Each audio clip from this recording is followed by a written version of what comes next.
Well, this should be our third and final time in chapter 21 because, it's laying a foundation for a sense of fairness and justice of God and his nature.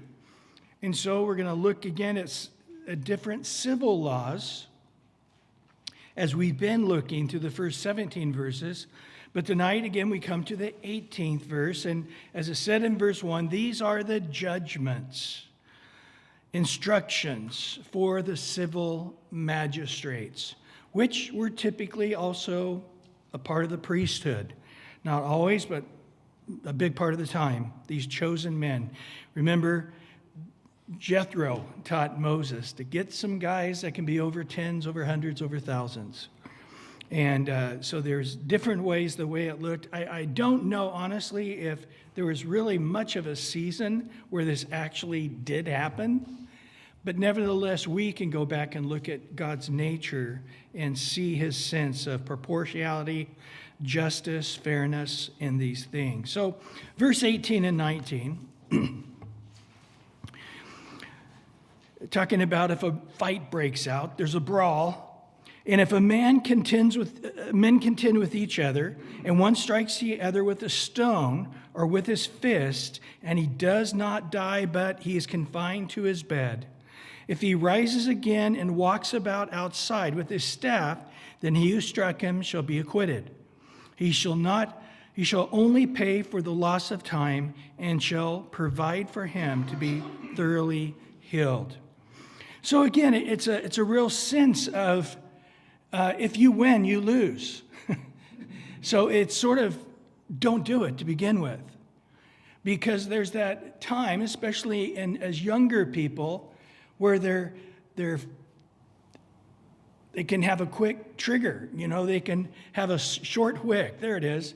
And all of a sudden they can go to, they're perfectly at rest, and then some guy flips them off or cuts them off or says something they don't like, and it can just go from 0 to 100, and next thing you know, you're throwing blows. And he's saying here, that's irresponsible to allow that to happen, period. But in the midst of this fight, one guy is in favor of the fight, and then, of course, as people often do, I'm so mad that you got me in this fight. I'm so mad that you just hit me in the eye. I'm going to have a black eye. And I finally got you down on the ground. I don't want to just say uncle and walk away.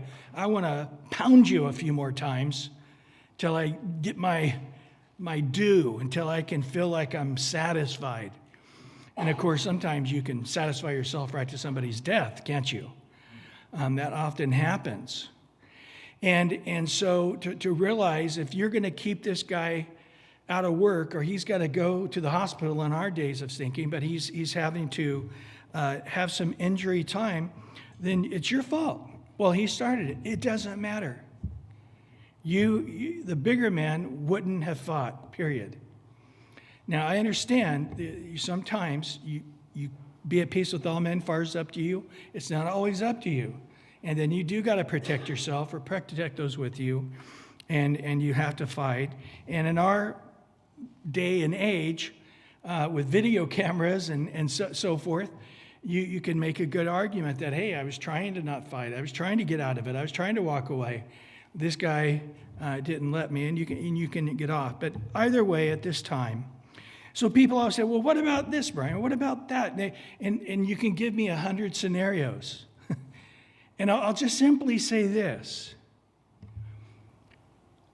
Justice never really perfectly happens on earth. There's always going to be somebody feeling they got the shorter end of the stick. He should have paid more. He should have had to give in more. He should have had more time in jail. He should have been. Nobody ever walks away feeling like, oh, that was good. That was perfect. That's right. Rarely does that happen. And I honestly don't know if that can happen on earth. And as you look at these laws, almost always you're going to say, well, okay, hold on, I got a question on that. But what if the guy starts it and then the other guy hurts the guy who started it because every one of these, you can give me a list of specifics on a unique case, and I'll simply say that we're going to get a sense of fairness, but it really depends who you talk to, whether it was fair or not. But both sides typically walk away unhappy, typically most of the time. And so here, this was just a pretty standard way of dealing with things at this time. It's interesting if you look at the Code of Hammurabi. You were reading that today, weren't you, Kirk? The Code of Hammurabi? Maybe you picked up on this. Or if you look at the Hittite laws, it's identical. It's really almost word for word identical. So it's interesting that man was made in God's image, and man does have a conscience that God gave him, and man does have a sense of right and wrong. And when the push to shove to make a decision, a sense of fairness. So in essence, the way they would be looking at this, going, well, this is nothing new. This is exactly the way we've dealt with it all our lives. But now God's telling you that that is correct. Because sometimes we think things are a certain way, and we realize that's culturally we think it's okay, but the rest of the world doesn't think it's okay. Or culturally, that doesn't seem weird to us, but to the rest of the world, it seems weird to them. And so, again, in this sense, God's sort of giving us a scale to say, yeah, the world had this one right. The other cultures had that one right. That one they had wrong. And this is, again, important to us to have God's take on these things.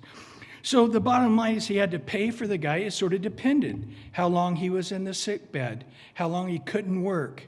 And so you got to pay for all the medical bills, and you got to pay for all the lost days of work. And again, was he given more money for pain and suffering? No, that's today stuff. That's the stuff that goes on in our laws. It didn't at their time. It's just sort of the bare minimum of what had to be covered in that day. Now, again, as you look at this, you're going, wow, this guy could really milk it. Yeah, that's pretty much it. Always, the injured party can take an advantage of the situation because he doesn't feel it's fair enough, and he wants to tip it in his favor. And so therefore he pretends he's sick longer than he's sick, or can't walk, or, and then the guy gets the video camera, hires a guy with a video camera, he can't walk, but then he goes to Home Depot and grabs a 50-pound bag of cement and throws it in his car real quick and gets busted. Yeah, these things happen. Law does not bring about perfection whatsoever. Well, verse 20 and 21, now, if a man beats his male or female servant with a rod so that he dies under his hand, he shall surely be punished. Notwithstanding, if he remains alive a day or two, he shall not be punished, for he is his property. So you're saying, wow, that's still sort of bad that he's calling them his property.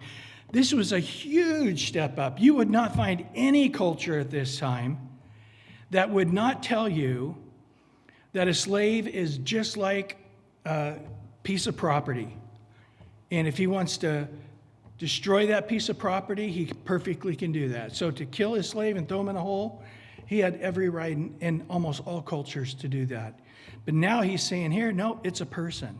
He's not simply property. That in actuality, if you really do hurt him, and he dies, you're going to get punished for that. Now, it doesn't tell us what the punishment is, but it was a person. Even though he was a slave, he was a person, and you're going to have to be found guilty for hurting a person. But if the guy doesn't die, then it shows the intent that you weren't trying to kill him. You were trying to, out of anger, punish him somehow. So you think of it, you're up in the hayloft of a barn and the guy does something stupid and you yell at him and he falls off the edge of the barn and dies or gets a broken leg or whatever, or you smack him. Again, in the culture of this time, often people would become slaves because they're fools. They became gamblers. They became alcoholics. They didn't plant their fields. They didn't have a harvest. They didn't take care of their family. So often, the slave owner in this case, the Jewish elder, would have to bring a very rebellious man into obedience. His foolishness is not going to be taken anymore. And so if he did have to have a physical hand in shaping him, he had that ability. But as we're going to see here in just in a minute, it really quenched it from the master doing that. It really is discouraged, as we're going to see here in a minute. He's going to go back and forth. I wish he'd just have all the slave verses in a row. They don't do that. They bounce back and forth the whole chapter. But we're going to see here in a minute that really you cannot hurt them at all. And that's where they're getting it too. Again, does what God want slavery at all? No, he does not. But he can't bend the branch too far. But he bends the branch far enough that eventually they will stop doing it. And that's exactly what happens. And so, again, it does try to distinguish between the intentions of what he did and not did. But nevertheless, now notice here in this section here, and all the sections, you'll notice the favor is always in the side of the accused. So if there's something done, you have to have at least 2, if not 3 witnesses. The person accused really has a big head start to find him guilty. It's an uphill grind. And that is the way the judicial system should always be. In our judicial system today, we do have some things that are really messed up. And I do think they're seriously messed up. And one of them is the prosecutor has the upper hand. They are the one who get to give opening statements. So, typically when the first piece of information you have, it really gets locked in. Now, the next guy to unlock that information really has to work hard to get you to discard that information and then to take new information. It's much harder. So I think that the person being accused should have the first opening statements. And then also in ours, at the very end, the prosecutor gets the last closing argument. And again, I think that the person accused should get the last closing argument. I know I've officiated debates and I have debated. And when you debate, it's down to the seconds. I mean, you got 5 minutes to talk, in this particular part of a debate. And you can't go over more than a couple seconds or they're shutting you down because you literally get an extra 30 seconds. It's a big advantage. But again, typically the person being invited to the debate gets to start first because it's a big advantage to start first. And so, again, as you see this, the advantage always goes. So in this case, it's the master who beat the servant. The advantage is to the one who did wrong. And I think that is the way the system should be set up. And we do have some things that are really good. You're innocent till proven guilty. Of course, with the media and so forth, a person can be found guilty in the media for 2 years repeatedly before their first day of court. And is anybody really unbiased as a juror anymore? I don't think so. Well, skipping down to verse 22 to 25 there, we're looking again if a fight breaks out. If a fight breaks out, we're going back to that topic. If men fight and hurt a woman with child so that she gives birth prematurely, yet no harm follows, he shall surely be punished according as the woman's husband imposes on him, and he shall pay as the judge is determined. But if any harm follows, then you shall give life for life, eye for an eye, tooth for a tooth, hand for a hand, foot for a foot, burn for a burn, wound for a wound, stripe for a stripe. So again, we unwind some really interesting points here. The first, now you got 2 guys fighting each other, And in the middle of the fight, a pregnant woman gets knocked over, and it's like, uh-oh, the water breaks. Or she goes home and's bedridden, and the baby, instead of coming in 2 months, comes right away. But as it turns out, the baby's okay. Then the husband takes it to court and says, this is what I think should be paid for the pain and suffering of my wife in this situation, for the scare that was given to us. And the judges are there to decide whether or not. Now, most of the time, you're going to see here, the judges are really just listening and to make sure. So it's almost like the courtroom itself is just two guys talking it out and deciding what's right. But yet, there's some times where the judge is the one who, you make your argument why you think you should get that much, but he actually makes the final decision. And that's the case here. And but if the baby dies, then it's a life for a life. It's considered murder. Now, you say, oh, is the guy put to death? No, he's not. I'm going to tell you what happens with that. But he does have to pay for a life. And then he says, eye for an eye, tooth for a tooth. We're familiar with that, aren't we? So this is dealing with the case of restitution. Okay? And by the way, it's not saying if a guy gets his eye poked out, you poke an eye out. As we're going to see, he's saying you're going to have to pay the value of what the eye would be. So people are reading this going, oh, even the Bible says you cut a guy's hand off. No, it doesn't. It's saying that you got to pay the value of a hand. It's not saying cut the other guy's hands off. He's saying that you got to pay that. So in this case, if the baby died, he would have to pay the sum of the value of the baby that died. A life for a life. So again, we're familiar with this eye for an eye, tooth for a tooth, because by the time Jesus came on the scene, instead of judges having that sense of fairness in their calculating what the value of restitution this guy has to pay, the people had interpreted as, it's for me. I get to get vengeance on you. So you poked my eye, you need to stand there while I poke your eye out. That is the way they interpreted it. And what did Jesus say about that? In Matthew chapter 5, verse 38 to 41, he says, you have heard that it was said, an eye for an eye, a tooth for a tooth. But I tell you, do not resist an evil person.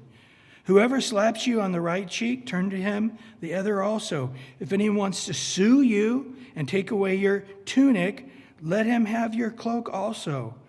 And whoever compels you to go 1 mile, go with him 2. And then down in verse 43 to 44 of Matthew 5, you have heard that it was said, you shall love your neighbor and hate your enemy. But I say to you, love your enemy, bless those who curse you, do good to those who hate you, and pray for those who spitefully use you and persecute you.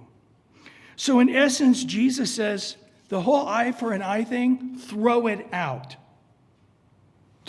Take that completely out of your calculation. And if they say, hey, an eye for an eye, you knocked that rock over and killed my donkey, and my donkey is worth, $500, and all you have is, you're a poor person, you don't have anything, give me your coat, give me your sandals, say, yeah, do it. Give him whatever he wants. Don't try to fight it. So in essence, he is saying that don't live on this world trying to get fairness, trying to get your piece of what's due you. It's just not going to happen. And there's a lot of bitter people. Have you met people that sue a lot? They are very, very miserable people. They don't enjoy all the money they got at all. And you know what happens? After the first time they sue somebody, they're addicted. Just like gambling. They are addicted. They begin to sue for everything. I have a couple lawyer friends, And it's interesting. But they will sue, and they'll just spend the rest of their life figuring out ways to sue people. But they are very miserable people. And so Jesus is saying, you're trying to get something equal measured out to you, a sense of fairness. An eye for an eye, a tooth for a tooth. But don't walk around and try to get what's fair to you. Your life is about the kingdom of God. So if a Roman soldier says, the law says you got to carry my armor a mile, carry it 2 miles with joy and gladness. Don't let this world weigh you down, feeling like, man, I'm not getting what's fair. My life's so hard for me. Life's so difficult for me. What's wrong, you know? No. If a guy's trying to get you upset, it's not going to work. He's trying to get you riled and flips you off and screams in your face and knocks your drink out of your hand, and then he gives you a slap. Don't give him the pleasure of an angry person back. Just turn the other cheek and just start praying for him who's persecuting you. And he's screaming at you, I hate your guts. Say, I love you. I'm sorry. Forgive me. I love you. I want to bless you. What can I do to fix this? This is what Jesus is saying to do. So even though justice-wise, you may have a leg to stand on here, he slapped you, so now you have the right to fight him, to get into this brawl with him. Jesus is saying, don't do it. What is the kingdom of God principles? To love, to bless, to do good. Is that fair? They curse you, you do good to them? Jesus said, if they're hungry, feed them. If they're thirsty, give them to drink. Don't return evil for evil. Don't be overcome evil, but overcome evil with what? Good. I think Paul says it even better there in Romans 12. And this is the sense. Again, is it saying here that if a guy gets his eye poked out, you poke his eye out? No, it is not. In context of this chapter, we're going to see in a minute that that's not what's being discussed. It's talking about a sense of portionality of what a person would owe another person for what might happen in a brawl, in a fight. Well, verse 26 and 27, if a man strikes the eye of his male or female servant and destroys it, yeah, I was going to say here, I didn't say everything I wanted to say on that last verse. Sorry about that. I skipped down. The thing that Jesus is really trying to stop here, or the Lord in these verses 21, 22, 25 again, is the sense of vengeance. And this is the same thing Jesus picks up on. Because when somebody knocks your tooth out, what's our human nature? Do we want to knock one of his teeth out? We want to knock all his teeth out, correct? You see, that this is the way it is. He broke your arm. You want to break both of his arms and his leg. You see, that's our knee-jerk reaction. And Jesus is saying when the kingdom of God comes into your heart, it's the opposite.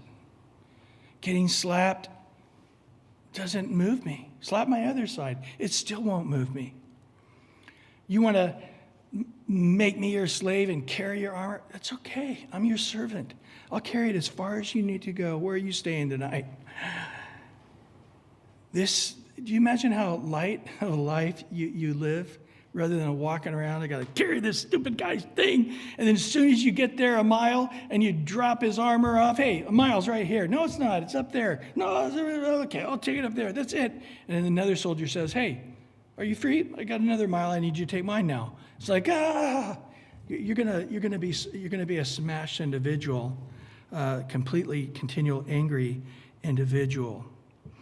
And so today again we have these people that are trying to get these huge punitive damages against people and companies way out of proportion.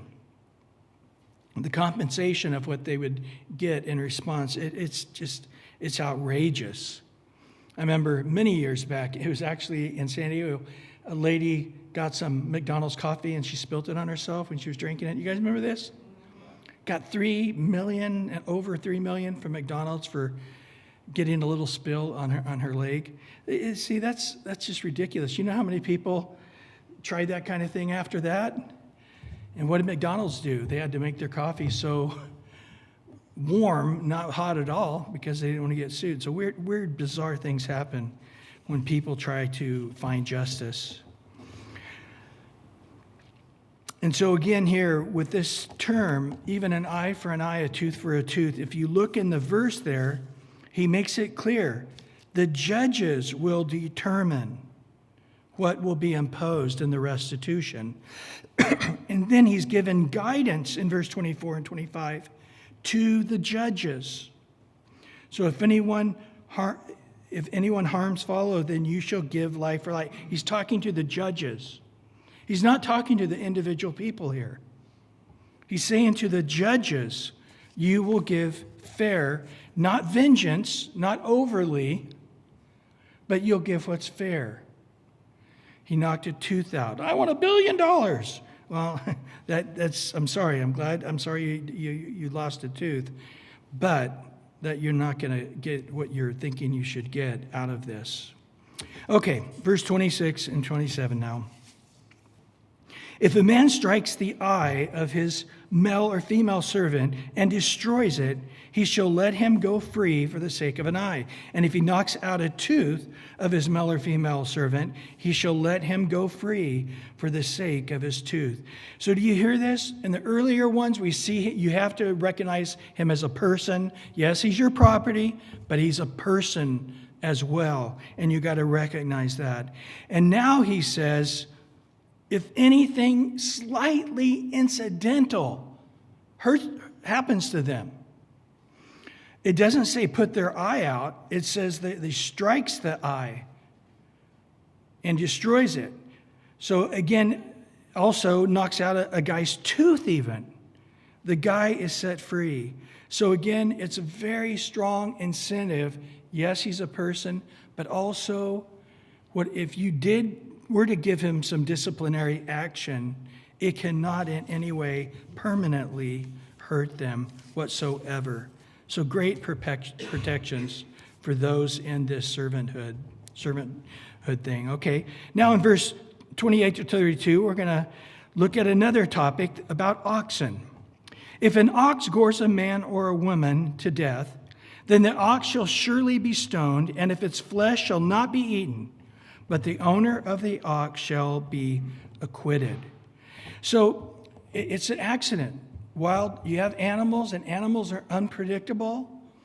And if an ox, you're walking in the field, and this ox out of the clear blue, has never done this to anybody ever before, but he just, hurt somebody, didn't kill him, didn't permanently injure anything, just hurt them, then the ox is to be stoned, and the meat is not to be used or eaten. It's just destroyed.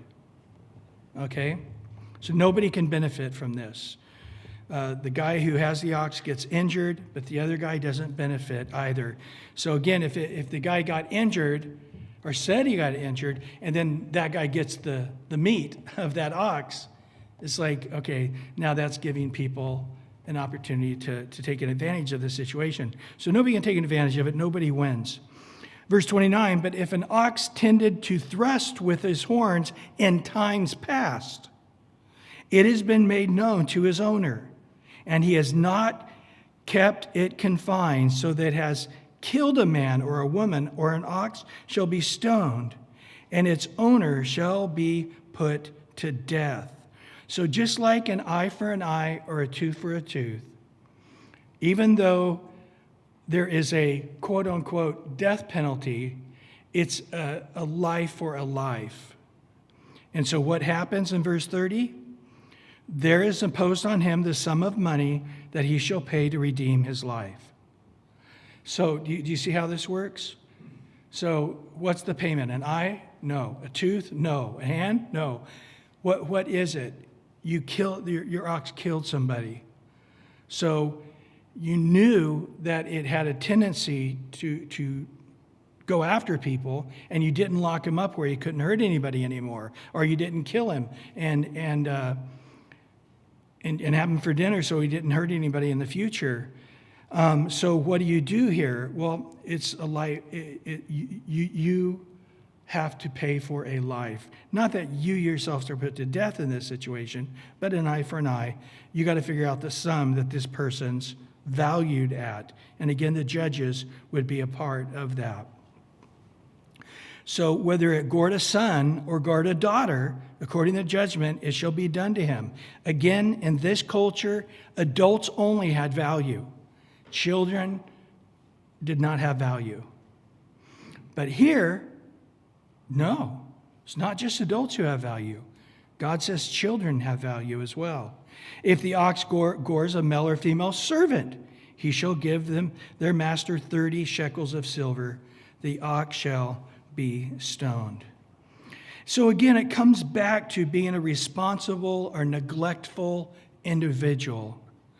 And so you are responsible for your animal. And I understand that you're a busy person. I understand that animals are animals. But you've been told before that he almost went after somebody and hurt them, but they got away and jumped over the fence or whatever. And this has been told you a couple of times, and you didn't keep it tied up or kept it in a place where it can't hurt anybody, and now it did hurt somebody. You are responsible completely for the neglect of not making sure that animal didn't hurt anybody else in the future. Again, what is the payment? It's a life sentence or a death sentence, it says, but in actuality, there isn't a death sentence except the ox is killed. But the death sentence is you got to pay the amount that your life is valued at, or the person was valued at. And if it's a servant, interesting, 30 shekels of silver. Does that sound familiar to anybody? That's what Judas was paid to betray Jesus, wasn't it? In Matthew 26:15, that Jesus was worth in the eyes of Judas the life of a slave, which is true. What does it say in Philippians 2? Coming into the form of a man, he did not see himself being equal with God as something to achieve, because it was already a fact, but he humbled himself and became the servant of all men. Every single human being, Jesus bore their sin, paid for the sin. 1 John 2 tells us he paid for the sins of the whole world. And he did serve every single rebellious, sinful, evil person on this planet. Well, verse 33 and 34, and if a man opens a pit, or if a man digs a pit and does not cover it, and an ox or a donkey falls in it, and the owner of the pit shall make it good, he shall give money to their owner, but the dead animal shall be his. So if a guy is digging a pit for whatever reason, in those days they could be digging a well, or they could be digging a cistern to store water, or digging a system to store grain. There's a lot of reasons they dug holes in those days. Well, you're responsible for that open hole. You know, we have so many rules in our country with OSHA, but when you go to other countries, you realize it's better to have too many rules than not enough rules. I can't tell you, having been in Central and South America, how many times I've almost been injured by the most neglectful things that is perfectly acceptable in other countries. Right across from the language school I went to in Costa Rica, they often would just dig these holes, and they would go down 30, 40 feet into the septic or water system or whatever, and all these pieces of rebar are sticking up, and it gets black at night. I mean, just pitch black. There aren't lights everywhere. And man, you got to remember that hole's there, because they don't have anything to let you know there's a hole there. In the semester before I got there, there was a guy who fell in one of those holes, and it just impelled him, and he died. So it's not something that's out there. But I've seen a lot of things like that, especially when I've taken teenagers to other parts of the world, and they're in American mode when they're not in America, and they don't realize how many things are exact, you know. You go up a staircase anywhere in America, every step is the same height, and you'll be okay. In other countries, you don't have somebody there measuring it. So you got to really be careful going up steps, because even if it's a little bit of a half of an inch off, you'll trip and fall. And I could keep going on, but I won't. But yeah, this is important. You're responsible. So if it's an animal that falls in there, well, you get to keep the life of that animal. But again, the guy's fully responsible in the same type of way. But let's go back to the ox. Now, again, why didn't he talk about get all the ox stuff out of the way at the same time? I don't know. But breaking it up a little bit with the pit story. Now we're going to go back to the ox. Verse 35 and 36. If one man's ox hurts another's so that he dies, then they shall sell the live ox and divide the money from it. And the dead ox they shall also divide. So now you have two oxes going at each other. And what happens is both of the animals get killed, and they divide things up. Verse 36, though, or if it is known that the ox tended to thrust in time past, its owner has not kept it confined, he shall surely pay ox for ox, and the dead animal shall be his own. So the animal gets put to death, but he gets to keep it for hurting the other guy's animal.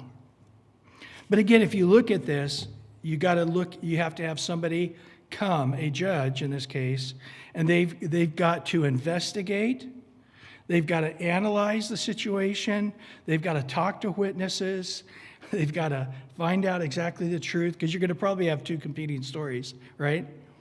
And then after they hear the two competing stories, they make the judgment. And like I've said before, I think that people that look at the judicial system and say, it's supposed to be fair, it's not fair. I think the Bible pretty clearly teaches that.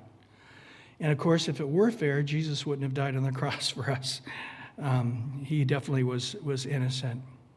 Well, that's it for tonight. We actually finished chapter 21. I think we'll move along a little quicker in the next couple of weeks. Is there any questions on anything or any thoughts? Yes, Jenny.